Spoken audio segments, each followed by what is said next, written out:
Now, let's get another view on the energy crisis. We keep hearing about what the Tories and Labour would do. What about the Green Party? Zack Polanski is Green Party member of the London Assembly. So what's your view of what the Tory leadership candidates have been saying about the energy crisis? I think the candidates for Prime Minister have been pretty dire, and that can't really be emphasised enough. Now, first of all, in this contest, they seem to want to talk about nothing but abuse trans people. Then it was refugees. So first of all, I am pleased that we finally moved on to issues that are really affecting people right now. Everyone is being affected by the cost of living crisis, and I'm glad that they've stopped beating up on minorities. So that's a good step. But I think it's totally inadequate, the things they're offering. So if we look at Liz Truss, first of all, she seems to be talking a lot about fracking. Now, she has put the caveat, to be fair to her, where she says only where it's supported by local communities. But we know, and it's been clear for a long time now, that no local community supports fracking. In fact, wherever it's been tried, it's been deeply unpopular.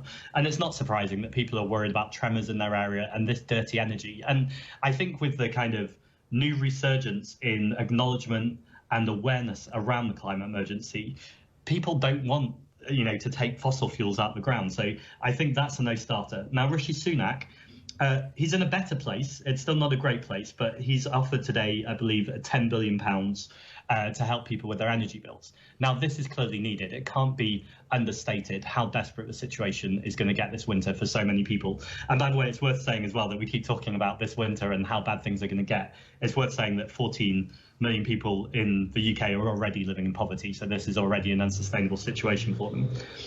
But with Sunak, so he's offering this money, but that doesn't look at the systemic problem here, and the systemic problem here is energy companies that are taking huge amounts of profit, and they've said that profit shouldn't be a dirty word, but I think when people are living in abject poverty and people are taking £1 billion in profit, then that is a dirty word and that needs to be dealt with. And I'd love to talk about some of the Green Party solutions, but I've been talking for a long time.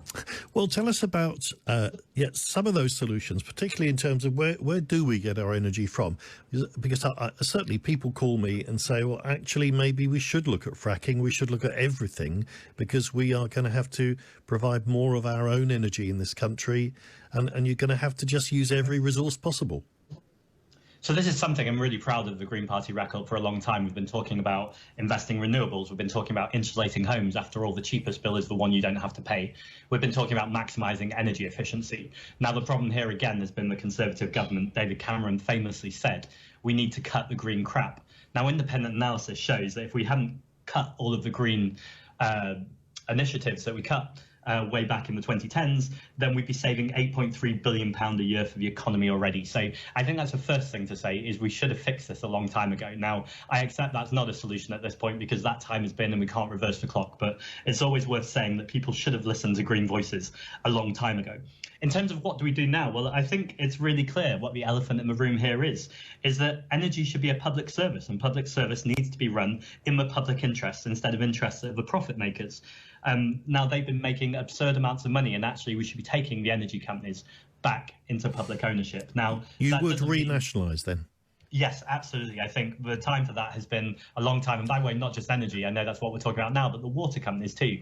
In London, they've been looking at Thames Water recently. They are losing Olympic-sized swimming pools, hundreds of them a day of water, yet are telling Londoners to stop using hose pipes. Now, of course, we can all be more careful with water and we need to make sure that we don't waste water. But at the same time, we need to look at the companies that aren't investing in infrastructure. Now, that's the water companies, but the exact same principle is with the energy companies too. Ultimately, it's the energy companies that need to fix up here. And they've had multiple chances to change things here. They haven't been able to do that. They haven't shown willingness to do that. And ultimately, we need government intervention. And I think renationalising the energy companies is actually very popular. This is a failed experiment. How would it work financially? I mean, would you have to buy back these companies? I think that's why Jeremy Corbyn, when he talked about this, he was rather put down because people were saying, well, it's going to cost tens of billions of pounds. You'd have to compensate these companies. You can't just steal them back.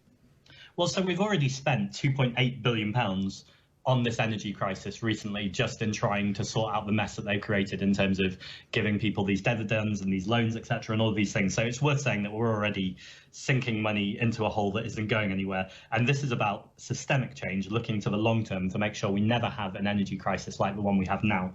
I think it's a fair challenge, though. I think the other thing we need to be looking at is a windfall tax. Now, the Conservative government very cleverly took our policy and called it a windfall tax earlier this year, but what they were doing was nothing like what we were asking for.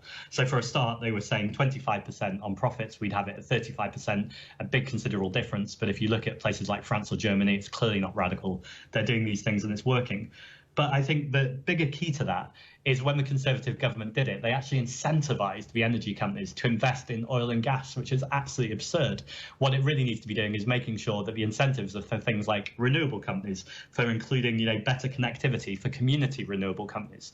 Those are where we should be giving subsidies to, not the oil and gas companies. So the Conservative government called it a windfall tax. We've changed the name now to a dirty profits tax to make it exactly what it needs to be. It's not good enough for the government just to label things badly.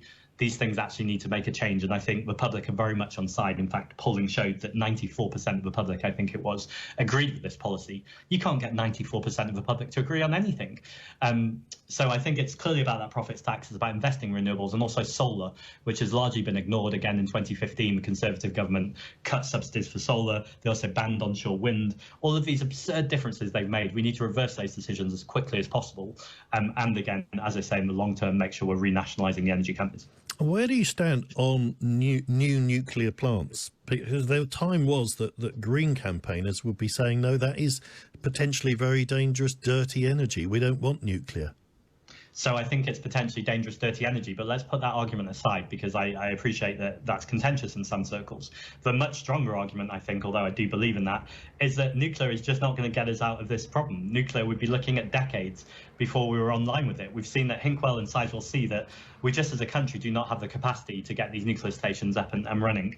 The side effect on this as well with the danger is that we're seeing with the effects of climate crisis, we're seeing increased flooding. Of course, this week we're seeing some of the hottest temperatures we've ever experienced, including 2 weeks ago. We're seeing the wildfires. The idea that we want to put more nuclear power stations onto the island also doesn't make any sense. But I think the even stronger argument is the fact that it's just not going to get us there fast enough. It's a bit like inventing the fax machine right now to deal with problems that we're going to have in 2040s, 2050s. We need future technology, and I think nuclear is very much the old guard. And what about these green levies that are added on to people's fuel bills when, at the moment, of course, nobody wants anything added on. They want stuff taken off their fuel bills. Is there a case for removing those green levies, albeit, if it's important, raise the money somewhere else? No, absolutely not. So those green levies are really important. I think what the principle of the question that you're asking is how do we support people so that they're not, a punitive cost on people. And that's something that we've spoken about before, Clive, with the universal basic income, which is a core flank of the Green Party policy. I think whether it's a universal basic income, whether it's about lifting universal credit, so we're bringing back the £20 uplift, and in fact, I'd say adding another £20, which would really make a difference to people's lives. I think ultimately it can't be about cutting levies on investing in green infrastructure and green initiatives. That's absolutely what we need to be doing now to create that systemic change, to make people's energy bills cheaper in the future, to make sure that we're making people's homes insulated, and crucially that we're looking to a future so we're weaning ourselves off oil and gas. Because if the climate crisis wasn't bad enough, we've also seen with the invasion of Ukraine as well that we've got to take ourselves off oil and gas. It's just not sustainable, and that's a crisis in itself. And putting more oil and gas from the UK also isn't the answer because, again, as I've said, we've got the climate crisis. Zack, thank you. Zack Polanski there with the Green Party view of what to do about the energy crisis.